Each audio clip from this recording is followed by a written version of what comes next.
Hi havia una vegada, en un país molt llunyà, un rei que governava amb saviesa el seu poble. Era un rei just i tothom l'estimava, però el rei no podia dormir per les nits. I clar, cada dia s'aixecava més i més cansat.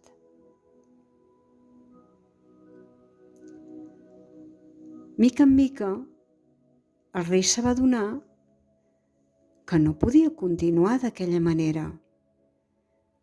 Potser era perquè tenia molts problemes per resoldre i volia fer-ho sàviament. Això feia que cada nit, quan anava a dormir, estigués pensant en tot allò que havia de resoldre el dia següent. I això no li permetia agafar bé el son. Al final, va prendre una determinació. Va reunir tots els seus consellers i els hi va dir: heu de solucionar el problema que tinc de poder dormir, perquè si no, no seré capaç de seguir governant justament el meu poble. Els consellers van estar deliberant, pensant què podien fer per resoldre aquell problema. Després de molt pensar, un dels consellers va dir: jo conec un home molt savi que potser podria resoldre el problema del rei. Molt bé, li van dir els altres consellers, doncs fes-lo cridar. El conseller va agafar un cavall i se'n va anar a trobar l'home savi. Va tornar al cap de 3 dies amb un home molt vellet, de barba blanca i llarga, amb un barret punxegut al cap i que parlava molt suaument.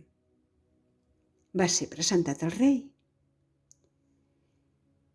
i aquest vellet li va dir: mireu, jo us prepararé un xarop, ja veureu com aquesta nit podreu dormir.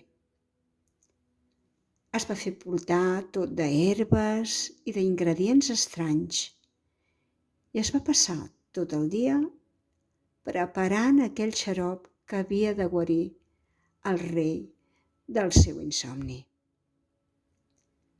Quan va arribar la nit, el xarop estava preparat. Li va donar al rei i li va dir: prengueu una cullerada abans de dormir i ja veureu com aquesta nit dormireu del tot. El rei es va preparar i just abans de posar-se al llit va obrir el flascó que li havia donat el vellet, disposat a fer-ne una cullerada. Però vet aquí que d'aquell flascó sortia una olor no gaire agradable. És aviat tot el contrari, feia francament pudor. El rei va arronsar el nas i no es va atrevir a prendre una cullerada d'aquell xarop. I naturalment es va passar una altra nit sense poder dormir. El matí següent va explicar als seus consellers el que li havia passat. Els consellers es van tornar a reunir i van tornar a deliberar pensant quin seria el remei més apropiat pel seu rei. Al final, un altre dels consellers va dir: jo conec un noi jove que sempre diu que els seus alumnes dormen d'allò més planers. El podria fer venir. Els altres consellers li van dir: i tant, vinga, fes-lo venir. El conseller se'n va anar a buscar el jove i va tornar al cap de 4 dies. Era un jove molt ben plantat, molt fort, alt i vigorós. Aquell jove el que feia era fer molt d'exercici. Es va presentar al rei i li va dir: el que heu de fer per poder dormir és fer els exercicis que jo us recomanaré. L'exercici va molt bé per relaxar la ment i a més, com que estareu cansat, ja veureu que dormireu ben pla. El rei no estava gaire acostumat a fer exercici, la veritat, però va dir: provem-ho. I fent cas del jove va començar a caminar, després el va fer córrer, després li va fer flexions. El rei suava i suava, estava molt i molt cansat, però seguia fent tot el que el noi li deia. Quan va arribar la nit, el rei estava absolutament esgotat. El jove li va dir: ja veureu que bé que dormireu avui. El rei, que estava realment molt cansat, es va posar al llit i va intentar dormir. Però vet aquí que, ai, quin mal d'esquena, oi, els genolls, oi, les abdominals, tot el cos li feia mal, no estava acostumat a fer tant d'exercici. El cas és que amb tant de dolor no va poder dormir. I una altra nit sense dormir. L'endemà següent va tornar a explicar als consellers el que li havia passat. Els consellers de nou van tornar-se a reunir cada vegada més preocupats perquè ja no sabien què havien de fer. Van discutir i deliberar durant molt de temps i al final un dels consellers va dir: a veure, jo conec una noia que diuen que és molt bona per guarir tota classe de malalties. Els altres consellers mig van riure. Una noia? Què podrà fer una noia que no hagin aconseguit 2 homes? Però, com que no tenien més idees, al final li van dir: d'acord, vés a buscar la noia. Així que el conseller se'n va anar a buscar la noia. Va tornar amb una jove ben maca, esvelta, de llarga cabellera i molt somrient. La jove va ser presentada al rei. I el rei, ja una mica dubtós, li va preguntar: i què hauré de fer per poder dormir?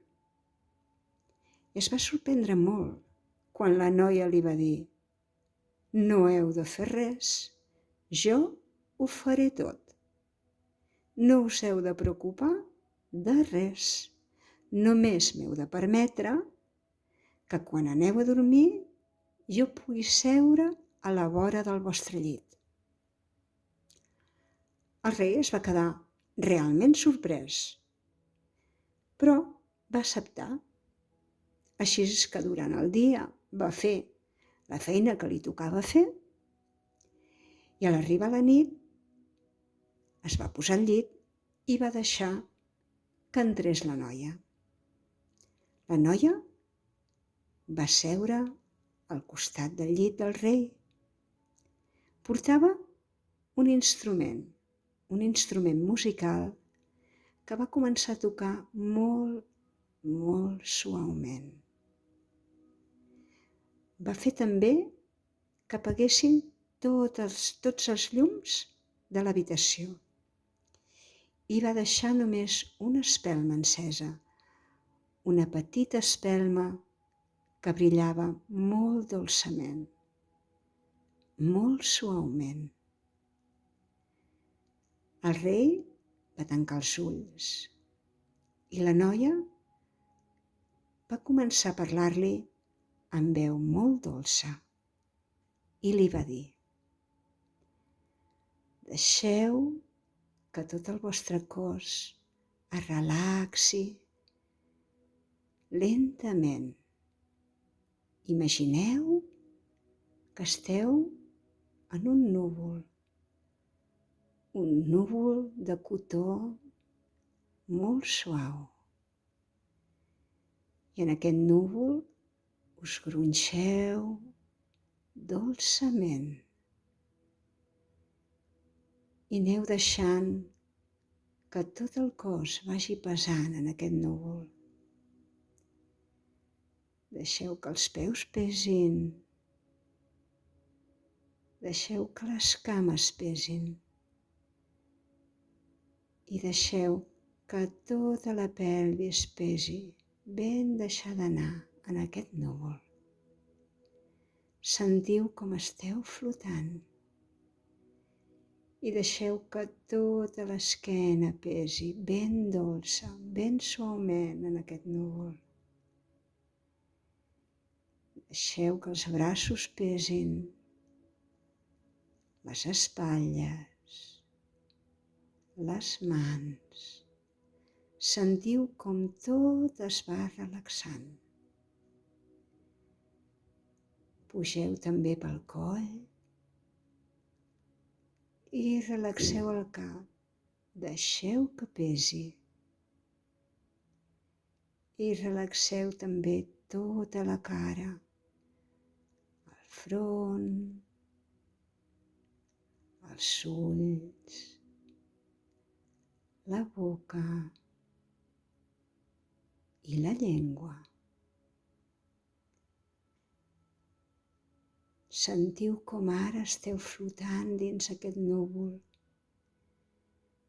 i mireu de fer la vostra respiració ben lenta. Inspira i expira. Lentament, traient tot l'aire. Deixa't bressolar per aquest núvol. Sent com cada vegada el teu cos està més i més relaxat.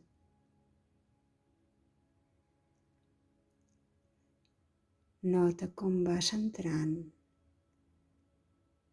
en un profund son.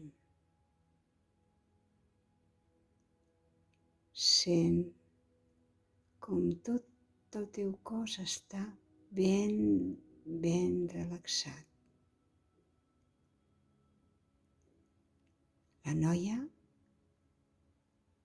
va començar a tocar una cançó ben suau i va deixar que el rei anés cada vegada entrant en un son més profund.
I finalment, aquella nit, el rei va poder dormir.